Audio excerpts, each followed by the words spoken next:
उत्तर प्रदेश के सीएम योगी आदित्यनाथ का 48वां जन्मदिन है और इसी दिन को खास बनाने के लिए बेहद सादगी से वो यहां पर देखा जाए तो सीएम आवास में ही एक पौधारोपण यहां पर करते हुए नजर आ रहे हैं। हालांकि इसके बाद वो गोरखपुर के लिए रवाना होंगे, जहां गोरखनाथ मंदिर में वो पूजा अर्चना भी करेंगे। तो बेहद ही सादगी से जो अपना जीवन अब तक जिया है, हालांकि अगर कई सालों की बात करें तो तब भी इतना कुछ यहाँ पर कार्यक्रम का आयोजन अपने जन्मदिन के मौके पर नहीं किया गया है। हालांकि लोगों से वो मिला करते थे, जो लोग उनके लिए शुभकामनाएं लेकर पहुंचते थे। तो अब चूंकि लॉकडाउन है और ऐसी स्थिति है देश की, तो इस दौरान भी बड़ी ही सादगी से, और पर्यावरण दिवस भी है दरअसल आज, तो उन तमाम चीज़ों को याद में रखकर आज सीएम योगी ने अपने 48वें जन्मदिन पर पौधारोपण किया है। तो आप देख सकते हैं कि सीएम आवास में कई ऐसे पौधे यहां पर रोपे जा रहे हैं जो आगे आकर छाया देंगे, फल देंगे और पर्यावरण को शुद्ध बनाने में अपनी एक भूमिका को यहां पर महत्वपूर्ण बनाएंगे। तो ऐसे में ही ये एक दिन निश्चय यहां पर किया गया है कि पौधारोपण इस दिन को लेकर किया जाएगा। हालांकि कुछ देर बाद वो गोरखपुर के लिए भी रवाना होंगे।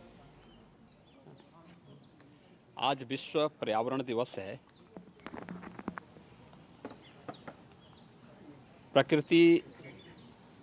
और पर्यावरण का संरक्षण करके ही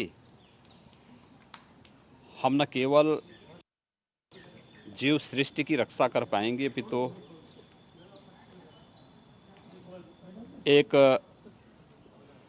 सुखद और आनंददायक जीवन प्रत्येक जीव जंतु को देने में सफल हो पाएंगे। कोरोना संकट, जो वैश्विक महामारी कोरोना आया है, इसने हमारे सामने आज अनेक ऐसी परिस्थितियां दी हैं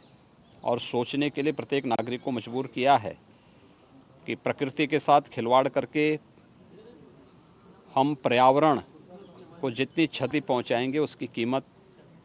हमें चुकानी पड़ेगी। विश्व पर्यावरण दिवस के अवसर पर हम अपने पर्यावरण की रक्षा करके प्रकृति के साथ कैसे समन्वय स्थापित कर सकते हैं, इसकी एक नई प्रेरणा ले सकते हैं। उत्तर प्रदेश में हमारी सरकार ने निर्णय लिया है, जैसे कि अभी आप जानते हैं कि आदरणीय प्रधानमंत्री जी ने कोरोना संकट से उभरने के लिए पीएम पैकेज की घोषणा की है और पीएम पैकेज के माध्यम से लोगों के जीवन में खुशहाली लाने के लिए अनेक प्रकार के प्रावधान किए हैं। उत्तर प्रदेश के अंदर जैविक खेती को हम कैसे आगे बढ़ा सकते हैं, इस पर हमारी कार्य योजना बनकर के तैयार है। नमामि गंगे परियोजना के माध्यम से गंगा की अविरलता और निर्मलता के लिए जो कार्य विगत 5 वर्षों के दौरान हुआ है, आज उसके परिणाम हम सबके सामने देखने को मिल रहे हैं। इसके साथ ही गंगा के तटवर्ती क्षेत्र में व्यापक वृक्षारोपण के एक बृहद अभियान को हाथ में लेकर के जो किसान गंगा के तटवर्ती क्षेत्रों में फलदार वृक्ष अपने खेत के मेड़ पे लगाएगा, उसे निःशुल्क पौधा उपलब्ध कराने, जो अपने पूरे खेत में फलदार वृक्ष लगाएगा, कोई केमिकल फर्टिलाइजर और पेस्टिसाइड उपयोग नहीं करेगा, उसे प्रतिवर्ष महीने के हिसाब से कुछ सब्सिडी शासन स्तर पर एकड़ के हिसाब से देने की व्यवस्था के साथ ही हम लोगों ने लक्ष्य रखा है कि पूरे प्रदेश में इस पूरे सीजन में हम लोग 30 करोड़ से अधिक वृक्षारोपण के कार्यक्रम को वन विभाग के माध्यम से करने के लिए कार्य करेंगे। इसके साथ ही यह भी लक्ष्य रखा गया है कि वन महोत्सव का कार्यक्रम 1 जुलाई से लेकर 7 जुलाई के बीच में होगा। किसी एक तिथि को वन विभाग के साथ सभी विभागों की बैठक एक बार हो चुकी है, मैंने एक बार बैठक ले ली है। हमारे वन मंत्री जी इसकी बैठक निरंतर ले रहे हैं और हमारा प्रयास है कि एक ही दिन में फलदार, छायादार, इमारती लकड़ियों से संबंधित जो वृक्ष होंगे, ऐसे सभी वृक्षों को लगा करके हम लोग एक ही दिन में 25 करोड़ वृक्षारोपण के लक्ष्य के साथ प्रदेश वर्तमान में कार्य कर रही है। और मेरा विश्वास है कि विगत 3 वर्ष के दौरान वृक्षारोपण के जिस कार्यक्रम को हम लोगों ने प्रदेश के अंदर किया है, उसमें एक एक वृक्षारोपण के कार्यक्रम को जियो टैग करना, उसके संरक्षण की व्यवस्था करना, प्रदेश के वनाच्छादन को बढ़ाना और लोगों को पर्यावरण के प्रति अधिक से अधिक जागरूक करके प्रकृति के संग रहने के लिए आगे बढ़ना, यही आज का संदेश है। मैं इस अवसर पर प्रदेशवासियों को विश्व पर्यावरण दिवस की अपनी बधाई देता हूं, अपनी शुभकामनाएं देता हूं और विश्वास व्यक्त करता हूं ये पर्यावरण का संदेश हम सबको अपने पर्यावरण को अधिक से अधिक संरक्षित करने और प्रकृति के संग समन्वय बनाने की प्रेरणा प्रदान करेगा।